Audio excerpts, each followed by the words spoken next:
の準来春です。今見てるチャンネルは準来春。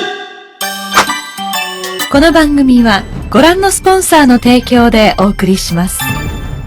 話說 Kamen Rider Character 介紹嘅影片咧，我就製作過 Ultraman 角色同埋能力嘅影片咧，我就應該係第一次做。至於我會介紹邊一位 Ultraman， 相信大家睇咗個封面同埋個 title 咧，應該都會估得到。冇錯啦，本期嘅 Ultra Show 咧，將會為大家獨解一位來自我嘅祖國，活躍喺馬來西亞嘅 Ultra 戦士 Ultraman Riputo。本影片首位介紹嘅 Ultra 戦士咧，並非係最有名氣或者係我嘅殿堂位置，而且我會喺本期節目介紹 Ultraman Riputo 咧，除咗係同我一樣來自同一個國家以外，仲有另外一個更加深層嘅意義。呢一個意義咧，我將會喺影片嘅最後講解，麻煩大家睇到最後啦。喺我進行正題之前，如果你係第一次嚟話我 channel 講，我 channel 主要係分享日本特色嘅 tema， 間中咧都係分享啲日本文化幫綜合話題。咁如果你覺得我呢條片幾唔錯嘅話咧，歡迎 subscribe 我 channel 同 share 條片出去啦。事不宜遲，馬上開始。喺 Tsuburaya Pro 被 TYO 收購咗之後，於2013年喺日本推出咗時隔6年嘅 Ultra Series 特攝電視劇 Ultraman Ginga。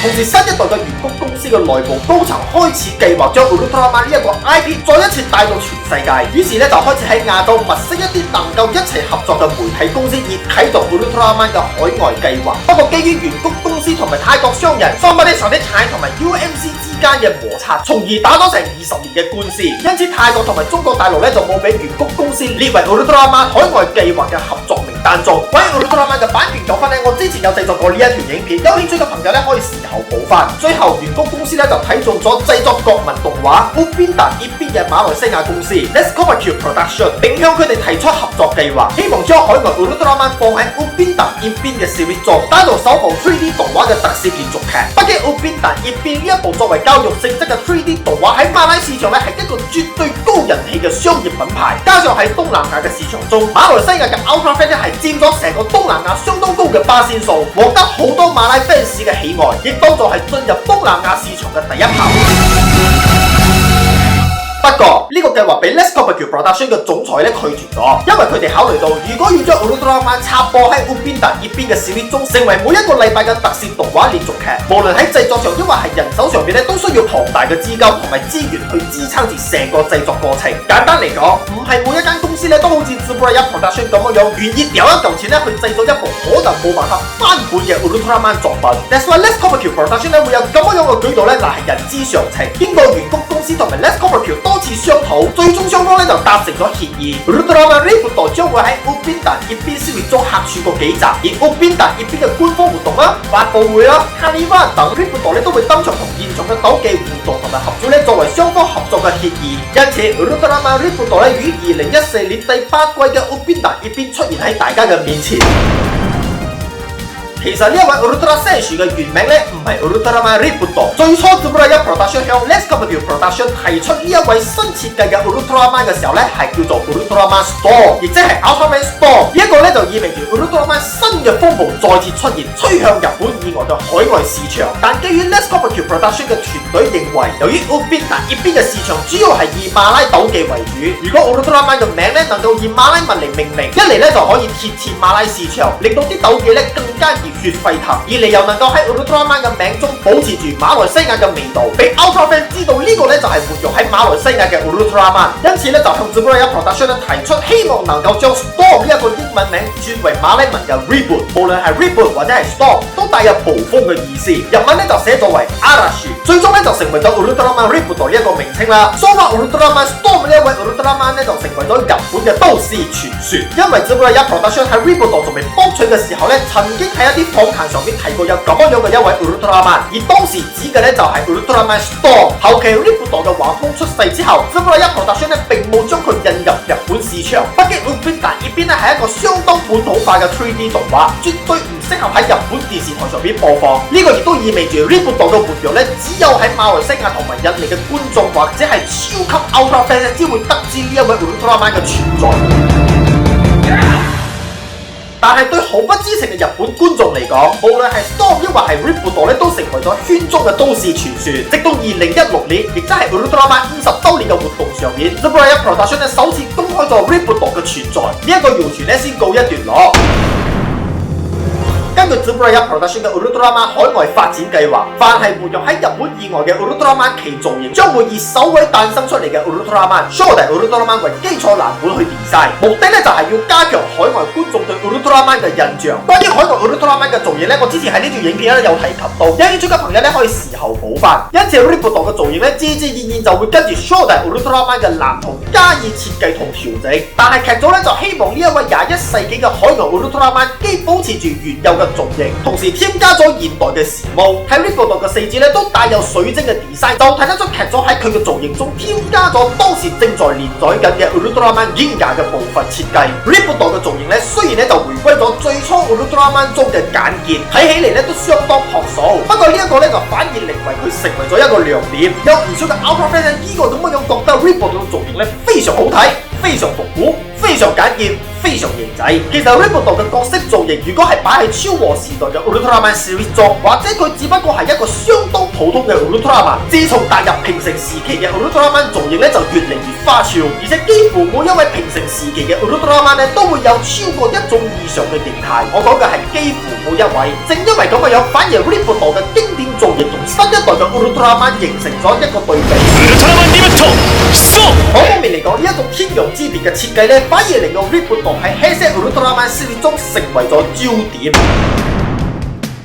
Ultraman Rippudo 英文名為 Ultraman Reboot， 身高40米，體重4萬噸，出生地推斷係江之國。雖然資料上邊咧就冇講明，不過喺 Ultra Galaxy 5 New Generation Hero 就表示佢同 Ultra 兄弟之一嘅 Ultraman Taro 較為熟悉，又或者係有啲交情。佢係隸屬從宇宙嘅災難中拯救同埋保護生命嘅組織 Galaxy Rescue Force。手腳所配置嘅水晶咧係由 Galaxy Moon 能源所形成嘅，左手附加上一名 Rippudo Blocker， 能夠抵擋住敵人嘅攻擊或者係技能。空前嘅 Counter Timer 咧，只能夠俾佢喺地球上邊活躍3分鐘。初登場於 Upindan 一邊第8季第25集，人間界係嚟自地球防衛隊 DRF 嘅 Terasawa 隊員。當大馬 KL 俾怪獸同埋宇宙人所襲擊嘅時候，佢就會使用 G-Flash 嘅手鐲進行變身成為 Ultraman Rippudo， 守護住大家嘅和平。除咗活躍喺 3D 動畫 ，Rippudo 咧亦都喺馬來西亞嘅舞台劇中活躍。直到2016年7月10號嘅 Ultraman no Hi，Rippudo 咧首次登上咗日本嘅舞台，並以真實皮套嘅形式登場於2019年9月29號播放嘅 Ultra Galaxy 5 New Generation Hero 劇中，俾觀眾眼前一亮。聲譽為 Komada Wataru-san， 可惜 Rippudo 嘅變身過程咧只能夠以 3D 動畫嘅形式嚟呈現。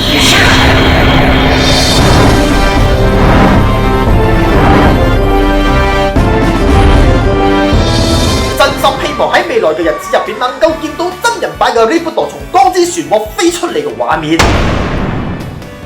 Rippudo 咧就擅長近身肉搏戰，喺 Upindan 呢邊咧能夠睇到佢將馬拉武術士拉融入戰鬥中，士拉亦稱作為馬拉防身術，將部分嘅八卦掌、詠春拳、菲律賓人武術卡利融入其中，實現全面性嘅踢、打、摔、拿等呢一啲綜合武術。Rippudo 喺打出嘅每一拳一腳咧，都將 Galaxy Moon 能源集中喺拳腳中，以加強攻勢。其中 Rippudo Flying Punch。Rippudo Chop，Rippudo Kick G 擁有極其大嘅攻擊力。Rippudo Kick G。除此之外 ，Rippudo 喺戰鬥中大量發揮咗 Galaxy Moon 能源嚟對抗敵人。雖然話 Rippudo 攻擊技能咧並唔多，不過喺防守同埋資源嗰方面嘅技能咧都幾多下嘅。例如 Rippudo 喺危急嘅時候 ，Galaxy Moon 能源咧就會散發出 Light Flash 擊退怪獸。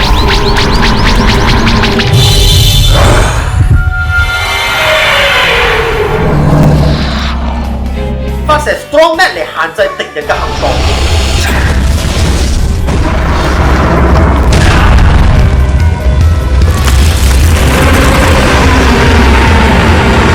極速進攻嘅時候 ，Galaxy 能源咧就會散發出 Light Burst， 給予怪獸一定程度嘅傷害。面對敵人嘅進攻時，會產生出 Saving Mode 嚟防守敵人嘅攻擊。仲有一招名為 Galaxy Reboot。呢一招咧係 Ripple 使用大量嘅鉀消能源替代太陽，驅散籠罩住地球嘅黑暗。但係呢一招咧可以講係相當風險，因為當 Ripple 使用呢一招嘅時候，一旦鉀消能源使用過度，就會威脅到 Ripple 嘅生命。另外 ，Ripple 持有一名 Ripple Blocker， 除咗能夠抵擋敵人嘅普通攻擊以外 ，Ripple 咧仲會將能源注入喺 Ripple Blocker 中，形成一個 Blocker Effect 嘅強化防禦效果，能夠抵擋唔少敵人嘅技能。除咗盾牌 ，Ripple 仲持有一把名為 Ripple Rod 嘅武器，大概50米長，能夠加強 Ripple 嘅攻擊力，影響敵人。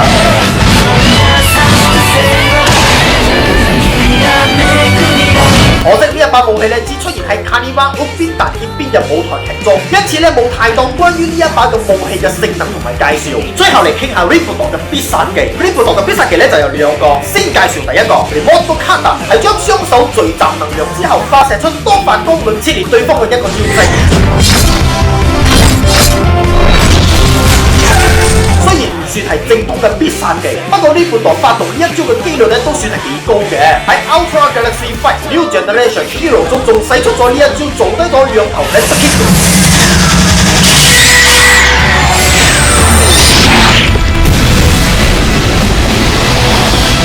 喺舞台劇上面仲曾經將 Remote Kata 分為數個小型嘅 Remote Kata 擊傷敵人。Remote Kata。仲有另外一個必殺技，你莫過於係 Ultra Series 嘅經典必殺技 Galaxy Blaster。喺發動之前 ，Ripple 嘅雙手咧會喺胸前先擺出士拉基本姿態比劃送穿之後，雙手發射出威力強大嘅淡藍色光線擊殺敵人。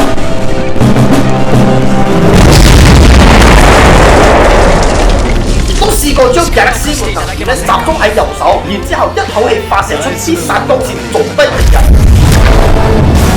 不過喺 Ultra Galaxy Fight New Generation Hero 中 ，Ripple 嘅發動姿勢咧同過去嘅作品就有所出入。首先係雙手喺胸前以千手觀音姿態比劃掃圈之後，再做出大鵬展翅做速力，隨後降低重心，雙手壓下喺胸前閃爍出耀眼嘅白色光芒，最後雙手擺出十字形，一口氣發射出 Galaxy Blaster 消滅敵人。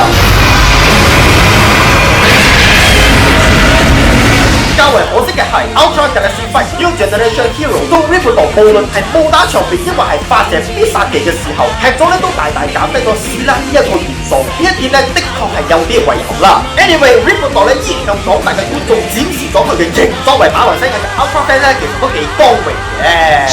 好啦，今日嘅影片咧就到此為止噶啦喎。以上咧就係我對 Ultraman Ripple 嘅角色設定嘅介紹同埋分享啦。唔知道大家認同我咁樣嘅分享冇咧？點都好啦，都相當多謝 Superman Pro 將 Ripple 從馬來西亞帶到日本，面向全球，令到更多 Ultra fans 能夠睇到 Ripple 活躍嘅一面。不過咧，我係有啲私心嘅咧，希望有機會咧可以翻拍一輯 Ultraman Ripple 嘅 OV 作品，俾 Ripple 有更多發揮嘅餘地，亦可以交代一下佢嘅身世同埋背景等。其實呢個咧係我所製作嘅第197個主題，雖然話喺我嘅 channel 上邊已經發布咗超過200部影片，不過有唔少咧係一個主題分上下集嚟發布嘅。而本咗咧就係第197個主題，197呢個數字咧同我嘅成長有重大嘅意義，或者以後再同大家 share 下呢一個數字嘅由來啊。但係咧，我就希望喺我個 channel 中嘅第197個主題係製造一部我中意兼如此有意義嘅題材，咁就係要俾熱愛 Ultraman 嘅 fans 咧能夠通過呢一條片更加深入咁樣去了解到我哋嘅國產 Ultraman 嘅一啲日事。最後，如果你係喜歡呢個系列嘅影片嘅話咧，不妨 like and share， 歡迎 follow 我嘅 SNS 平台，